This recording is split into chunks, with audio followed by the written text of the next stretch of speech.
বিশ্বের সবচেয়ে উচ্চাকাঙ্ক্ষী প্রকল্পের তকমা পেয়েছিল সৌদি আরবের যুবরাজ মোহাম্মদ বিন সালমানের $1 ট্রিলিয়ন নিয়ম শহর। তেল নির্ভরতা থেকে সৌদি আরবকে বের করে আনতে আয়নায় ঘেরা অত্যাধুনিক এই মরুশহর নির্মাণের স্বপ্ন ছিল যুবরাজের, কিন্তু তার স্বপ্ন ভঙ্গ হলো। লোহিত সাগরের প্রবেশদ্বারে আকাবা উপসাগরের মুখ থেকে তাবুক প্রদেশে 170 কিলোমিটার লম্বা শহর নির্মাণের পরিকল্পনা। দ্য লাইন নামে এই রৈখিক শহরের নিয়ম প্রকল্পের একটি অংশ। মাত্র 13 বর্গমাইল এলাকায় 90 লাখ মানুষের বসবাস হবে বলে ভাবা হচ্ছিল। যতটা দ্রুত শহরটি তৈরি হবে বলে ভাবা হয়েছিল তার হচ্ছে না। আয়নাঘেরা মরুশহর নির্মাণের স্বপ্ন কিছুটা মলিন হয়ে আসছে। এর জন্য যত খরচ হবে তা জোগাড়ে হিমশিম খাচ্ছে রাজতন্ত্র। অর্থ সংকটে প্রকল্পটির বিস্তার কমে আসছে বলে ব্লুমবার্গ এক প্রতিবেদনে জানিয়েছে। এই প্রকল্পে প্রাথমিকভাবে $1.5 ট্রিলিয়ন ব্যয়ের পরিকল্পনা ছিল। প্রকল্প ঘোষণার শুরু থেকেই এটি ঘিরে নানা সংশয় এবং সমালোচনার ঝড় ছিল। বিশেষ করে যেখানে এই শহরের অবস্থান সেখানে হোয়াইট উপজাতির আদি নিবাস ছিল। আদি পুরুষদের জমিতে শহর নির্মাণের পরিকল্পনার প্রতিবাদ করায় ওই জাতিগোষ্ঠীর বেশ কয়েকজনকে মৃত্যুদণ্ড দেওয়ার পর প্রকল্প ঘিরে সংশয় তৈরি হয়। সাম্প্রতিক বিস্ময়কর খবর হলো, সৌদি যুবরাজের 170 কিলোমিটার দীর্ঘ এই রৈখিক শহর প্রকল্প ছোট হয়ে 1% কাছে নেমেছে।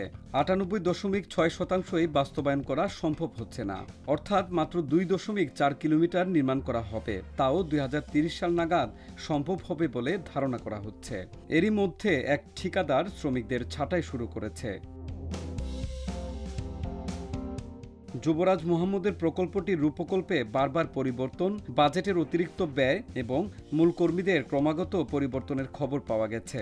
যারা এই প্রকল্পে কাজ করছেন তাদের কেউ কেউ এটিকে বাস্তবতা বিবর্জিত বলে বর্ণনা করেছেন।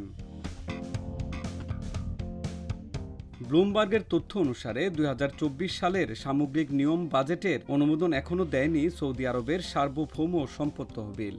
রাজতন্ত্রের নগদ রিজার্ভের পরিমাণ দিনে দিনে কমে আসছে। এ কারণে দ্য লাইনের পরিধিও কমে আসতে পারে। প্রকল্পের প্রচারমূলক প্রদর্শনীতে বৈজ্ঞানিক কল্পকাহিনীর মতো দৃশ্য দেখানো হয়। কয়েকশো মিটার প্রশস্ত রৈখিক শহরটিকে নগর পরিকল্পনার ভবিষ্যৎ হিসেবে প্রচার করা হয়। এই শহরে হাঁটার দূরত্বেই মিলবে সব ধরনের সুযোগ সুবিধা, আর বিশ্বের সবচেয়ে দ্রুততম ট্রেনের মাধ্যমে এলাকাগুলো সংযুক্ত থাকবে। দ্য লাইনকে প্রায় রহস্যময় ভাষায় বর্ণনা করা হয়েছে একটি জ্ঞানীয় শহর এবং সভ্যতার বিপ্লব, যেখানে কৃত্রিম বুদ্ধিমত্তা ব্যবহার করে সব সুযোগ সুবিধা সরবরাহ করা হবে। 2018 সালে ইস্তাম্বুলে ওয়াশিংটন পোস্টের সাংবাদিক জামাল খাশোগির হত্যাকাণ্ডে অভিযুক্ত যুবরাজ মোহাম্মদ আজকের শহুরে জীবনে মানবতার চ্যালেঞ্জ মোকাবেলার উপায় হিসেবে নগর প্রকল্পটির বর্ণনা করেছেন। তবে তার এই চকচকে প্রস্তাব সবাইকে মুগ্ধ করতে পারেনি। 2021 সালে নিউ ইয়র্ক টাইমসে নিয়ম শহরের চকচকে দেয়ালের মধ্যে বসবাসের সম্ভাবনা বর্ণনা করে একটি ভিডিও প্রকাশ করেছিলেন মার্কিন সাংবাদিক ও লেখক রবার্ট ওয়ার্থ। তিনি বলেছিলেন, যুবরাজের প্রচারমূলক ভিডিওটি দেখার মানে হলো ধর্মীয় বিজয় এবং রাজকীয় আড়ম্বরের মিশ্রণে তৈরি সৌদি দম্ভে ডুব দেওয়া।